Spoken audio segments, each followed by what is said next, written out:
As writers, we're stressed all of the time, but it doesn't have to be this way.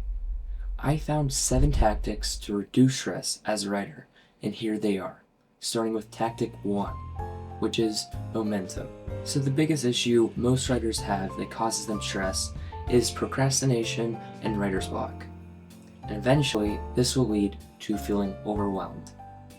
I've made my own exercises to help me counter and eliminate writer's block, and I'll be sharing them here now. The first trick is to make a stupid sentence. So if you're struggling with getting anything on the page, just write whatever comes to your mind first.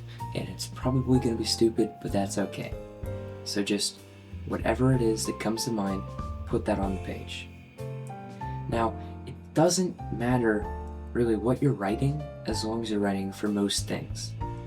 So it's just beneficial to write whatever you can, and that should build momentum, energy, and excitement because you're a writer. I'm assuming you've enjoyed writing before and you enjoy writing to a point.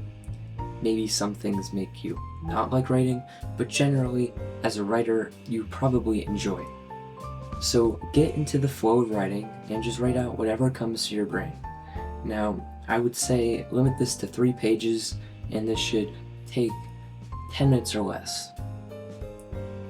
Now, this is going to be the slightly tricky part. You want to shift that momentum of just whatever's coming out of your brain to what you're supposed to be writing about, whether that's a novel, essay, etc.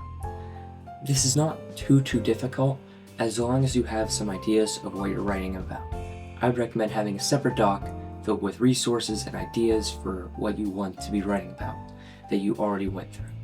Because as a writer, you should probably do a little bit of research before you start writing. And so you could just take a gander at that, and then subconsciously your brain will eventually shift that writing into it. The point of this is that you want writing to come flowing out of you naturally so you can enjoy it more and it will be less stressful.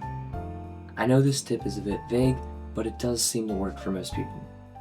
Also, make sure you stay till the very end because I saved the best tip for last.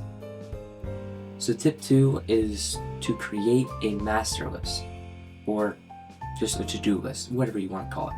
I call it a master list because it combines everything that I want to be doing. But you want to be creating a master list for all of your writing duties. This is so you don't feel overwhelmed and stressed by the mental load that writing can put on you.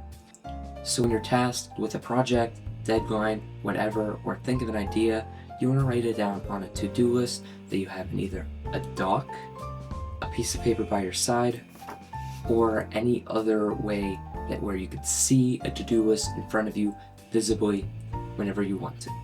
This is great because your brain can't remember everything. So by writing it down, you're reducing the mental load that everything has on you, and you're bringing clarity into what you need to be doing. Because once you have those to-dos, you could schedule them out and block them like, oh, I need to do this first, then that, and that. Brings clarity and reduces stress. Now for tip 3, I understand, and I struggle with this myself sometimes, is I don't have enough time to write, or I don't know when I should write. I feel like I'm just trapped. So tip 3 counters this because it's all about scheduling. You want to open your Google Calendar or whatever you use to track time and everything, and put blocks of writing. Now, depending on how loose and flexible your schedule is, this could vary for everybody, but I would recommend not setting too long of blocks so you don't burn out, and not too short so you're not getting anything out there. Just set a few decent sized blocks, like 90 minutes, and these can flow so that, like, if, depending on how flexible your day is, if you have an idea for your book or your essay, whatever, during midday, you could just start that block then. This prevents you from suffering from writer's block and procrastination. Your goal should just be to get some hours in on whatever you need to be writing. So tip 4 is all revolved about turning your thoughts into words on paper. This one is tricky, and most people struggle with it because you have this great idea for something in your mind. and then you can't write about it. It sucks. So to try to mitigate this, you want to write once you have that thought. So make sure the thought doesn't flee away from you and you capture it and get to it immediately, if possible. So I recommend always having a notes app on your phone or a mini journal on you. Now there are a few options from here.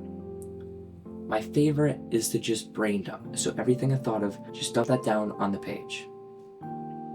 And it doesn't have to be perfect.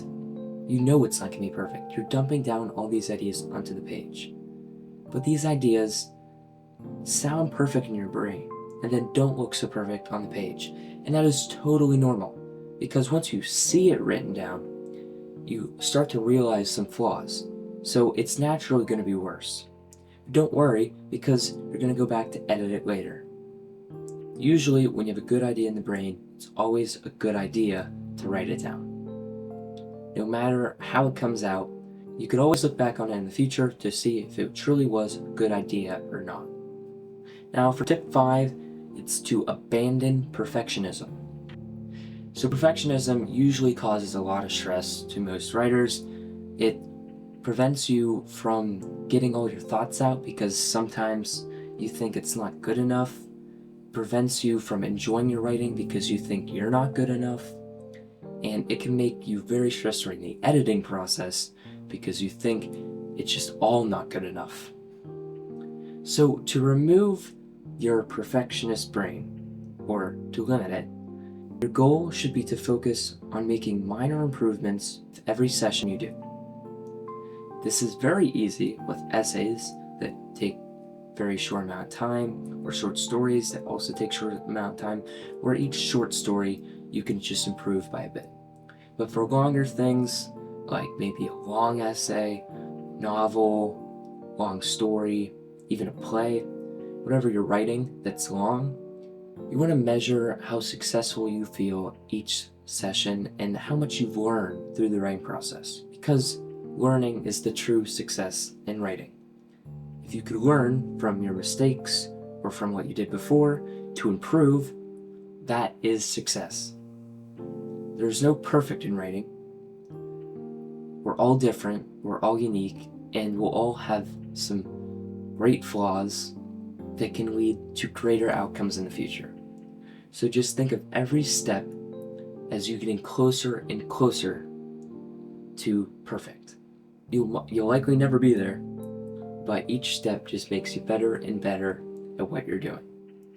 And that should bring you joy, knowing that you're constantly improving and better than you were yesterday. That should be your focus, not being perfect. Just this simple mindset shift can slice your stress in half. Now, tip 6 is the if-then technique for writing. So, if you don't feel like writing, or you're not in the mood for writing, let's say you scheduled it and you're like, I don't know, or it's just time to get on the page and you don't know, then just write for 5 minutes about whatever you want to. So this process works by if and then. I know, wow. So you have to find all the ifs in your writing process. So these are all the times when you do something that you probably shouldn't be doing, like not writing and scrolling your phone, or just staring at your screen. Like those two things are some ifs. So like, if I find myself staring at the screen, not writing anything, I should open up a new doc and just write whatever I feel like for 5 minutes. Or if I find myself scrolling on my phone, I'm gonna put the phone in a different room and fully focus on the screen. This is for you to craft and for you to personalize. So depending on all the issues or pain points or struggle points in your writing process that is causing you stress, those will be all your ifs. So if that happens, then what do I do? Now the big one, tip 7. It's to make your own rules. Now here's what I mean. Stress from writing often comes from letting it consume your whole life, and that is not good. So what I mean by setting rules, it's more like boundaries and guidelines for yourself. So set a point when you won't write anymore. Like, I'm not going to write past 5 p.m.